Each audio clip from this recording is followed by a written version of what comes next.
46. De esto se deduce que hay que ponerse guantes para leer el Nuevo Testamento. Solo así nos libraremos de contagiarnos al revolver tanta basura.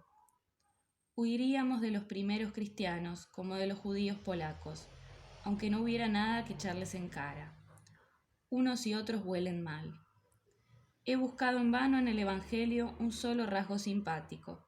No hay allí nada que sea libre, bueno, franco, leal. La humanidad no ha dado aún su primer paso. Faltan los instintos de limpieza. No hay en el Nuevo Testamento más que malos instintos, sin siquiera el valor de esos malos instintos. Todo es cobardía, ojos cerrados, engaño voluntario. Cualquier libro resulta honesto después de leer el Nuevo Testamento. Por ejemplo, he leído con delicia, inmediatamente después de San Pablo, a ese encantador e insolente burlón que se llama Petronio. Petronio, del cual se podría decir lo que Boccaccio escribía al duque de Parma de César Borgia. E tutto festo, pero inmortalmente sano, inmortalmente alegre y afortunado. Pero esos santurroncillos se engañan en lo más importante. Atacan, y todo lo atacado por ellos se vuelve distinguido. Un cristiano primitivo no mancha a quien ataca. Por el contrario, es un honor tener en contra a los primeros cristianos. No se puede leer el Nuevo Testamento sin sentir predilección hacia todo lo que allí se desprestigia, y no hablemos de la sabiduría de este mundo, que un agitador imprudente procura en vano reducir a la nada por medio de la locura de la predicción. Hasta los mismos escribas y fariseos salen ganando con tener tales enemigos. Algo debían de valer para ser odiados de una manera tan poco honrada. Hipocresía. Los primeros cristianos se atrevían a hacer este cargo. A fin de cuentas, aquellos eran los privilegiados, y el odio del paria no necesita más razones. Al primer cristiano, y mucho me temo que al último cristiano le suceda algo por el estilo, ¿acaso viva yo lo suficiente para alcanzar a verle?, se le sublevan los más bajos instintos contra todo lo privilegiado, vive y combate siempre por los derechos iguales, y si se analiza con detenimiento, no tiene otro camino.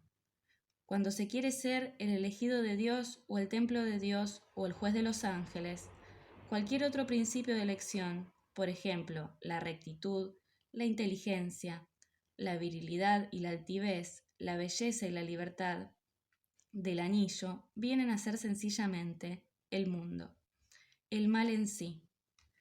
Moraleja. Cada palabra que pronunciaron los primeros cristianos es una mentira, cada uno de sus actos una falsedad instintiva, todos sus valores y todos sus fines son denigrantes, y todo lo que odiaron y aquellos a quienes odiaron, ganaron con ello en valor. El cristiano, y principalmente el sacerdote cristiano, es un criterium del valor de las cosas. En todo el Nuevo Testamento solo hay una figura honorable: Pilatos, el gobernador romano. No podía determinarse a tomar en serio una disputa de judíos. Un judío más o menos, ¿qué importaba? La noble ironía de un romano ante el cual se ha hecho un descarado abuso de la palabra verdad ha enriquecido el Nuevo Testamento con la única frase que tiene un valor estricto y bien delimitado, pues es su crítica y hasta su aniquilamiento. ¿Qué es la verdad? 47.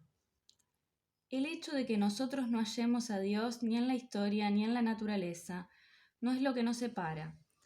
Es el no experimentar el sentido de lo divino hacia aquello que es tenido por Dios. Es hallar eso lastimoso, absurdo y perjudicial, y ver en ello no solo un error, sino un atentado a la vida. Nosotros negamos a Dios en cuanto Dios. Si alguien pudiese demostrarnos, es difícil, la existencia del Dios de los cristianos, seguiríamos no creyendo en él. En resumen, Deus, qualem Paulus creavit, Dei negatio. Una religión como el cristianismo, que no tiene ningún punto de contacto con la realidad, que se evapora en cuanto la realidad intenta reivindicar sus derechos, una religión semejante tiene que ser, por fuerza, la enemiga de la ciencia, y aprobará todos los medios para envenenar, calumniar y desacreditar la disciplina del espíritu, la pureza y la severidad en las cuestiones de conciencia del espíritu, la noble frialdad y la noble libertad del espíritu.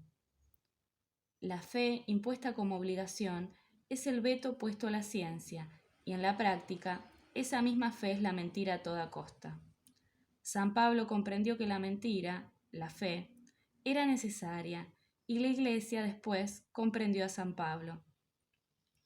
El Dios que inventó San Pablo, ese Dios que reduce a la nada la sabiduría del mundo, en un sentido más restrictivo a los dos grandes enemigos de toda superstición, la filología y la medicina, en puridad no es más que la resolución decidida de San Pablo de llamar Dios a su propia voluntad.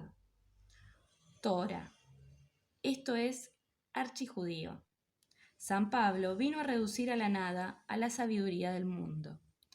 Sus enemigos son los filólogos y los médicos de la escuela de Alejandría, y a ellos es a quienes declara la guerra. En efecto, no se puede ser filólogo y médico sin ser al mismo tiempo anticristiano. Como filólogo, se observa lo que hay detrás de las letras sagradas, y como médico, lo que hay detrás de la decrepitud fisiológica del tipo cristiano. Y mientras el médico exclama, incurable, el filólogo afirma, charlatanería.